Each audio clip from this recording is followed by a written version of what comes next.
Renata Afifa Murtaza adalah anak perempuan yang sangat cantik dan manis. Ia anak dari keluarga petani di daerah Jawa Barat. Renata adalah anak terakhir dari 4 bersaudara atau sering disebut anak bungsu. Namun, berbeda dengan Renata, ia tak seperti anak bungsu pada umumnya.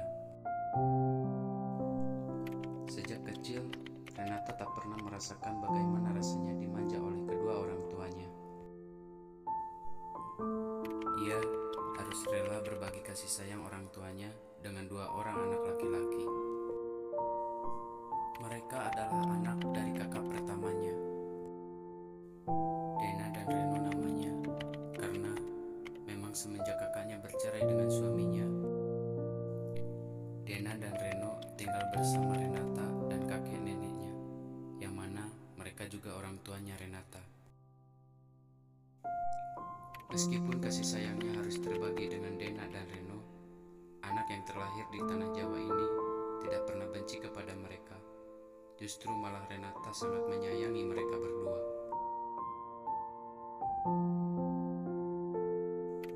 Sejak hadirnya Dena dan Reno, ia sering merasa kalau ia memang sudah bukan seperti anak bungsu lagi.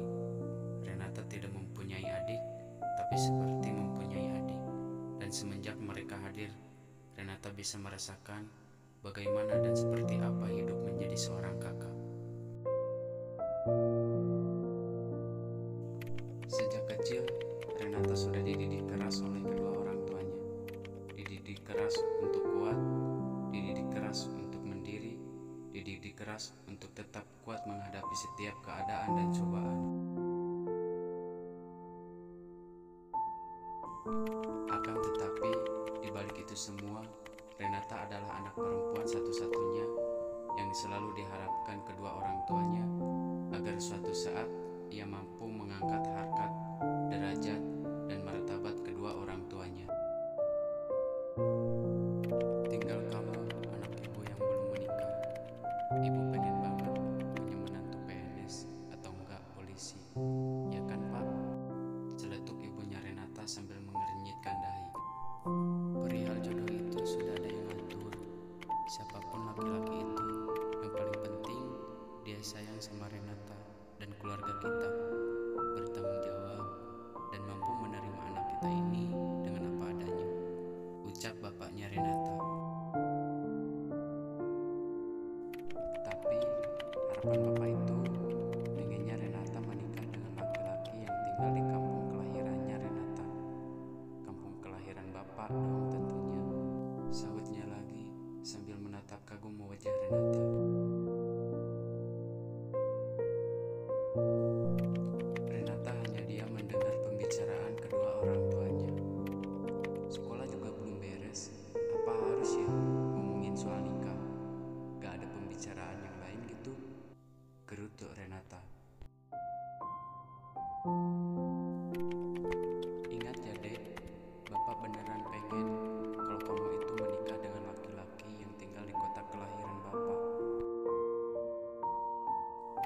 Emang harus ya ada nurutin kemauan bapak sama ibu soal itu? Gumam Renata sambil kesal. Bapak tahu mana yang terbaik buat kamu dan mana yang gak baik buat kamu. Jadi sebisa mungkin kamu harus nurut sama bapak dan ibu ya dek, ujarnya menatap tajam ke arah Renata. Di balik rajinnya Renata, ia memang anak yang agak sedikit susah kalau dibilangin.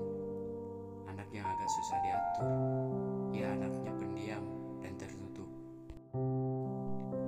Jika ada masalah, sekalipun itu masalah besar, ia tak pernah berani untuk bercerita kepada siapapun, baik ke temannya, ke kakaknya, bahkan kepada orang tuanya pun ia tak pernah mau berbagi keluh kesahnya.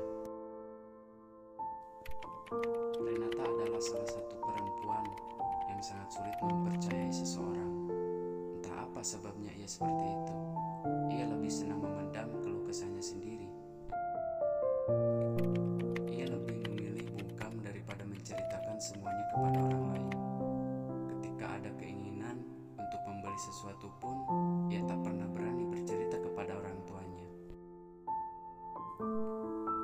suatu hari, tepat di hari ulang tahunnya yang ke-16 tahun, Renata mempunyai harapan ingin dibelikan sesuatu oleh kedua orang tuanya. "Adek tanggal 4 Desember besok ulang tahun, Bu," ujar Renata dengan jelas.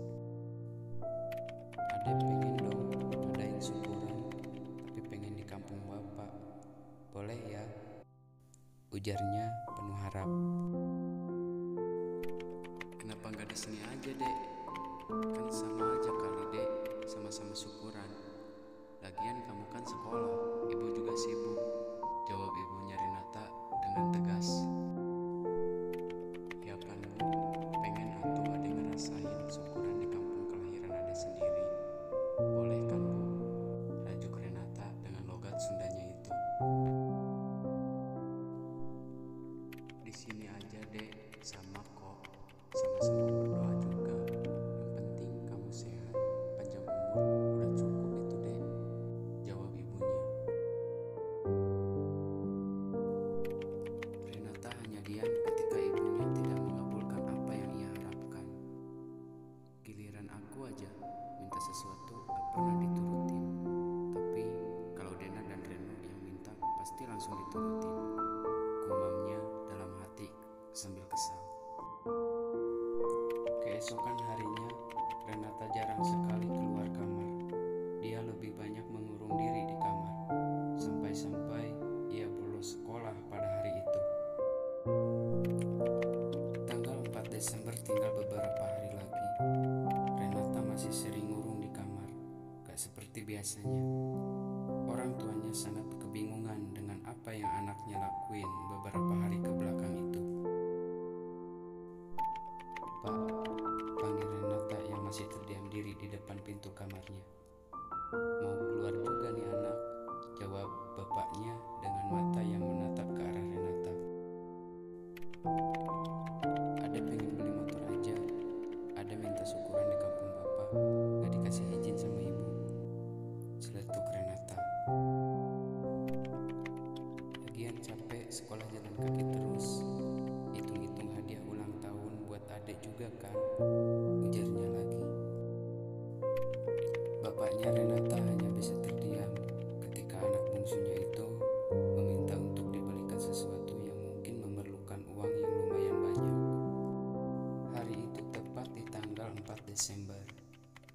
Suasana rumah masih sama seperti biasanya. Tak ada yang spesial di hari itu. Semua keluarganya seakan-akan lupa jika hari itu adalah hari ulang tahunnya Renata. Renata sangat sedih. Ia kembali mengurung diri di kamarnya. Hari demi hari berlalu. Datanglah hari di mana libur sekolah tiba. "Kamu libur sekolah mau kemana, Ren?" tanya salah satu temannya. "Aku mau ke kampung halamanku lah," jawabnya Renata dengan jelas. "Gak bosan emangnya? Kamu setiap libur sekolah pasti ke sana. Ada apa sih di sana?" seletuk Putri, teman Renata yang amat sangat bawel. "Suka-suka aku dong, Put," jawab ketus Renata. Mereka pun bergegas untuk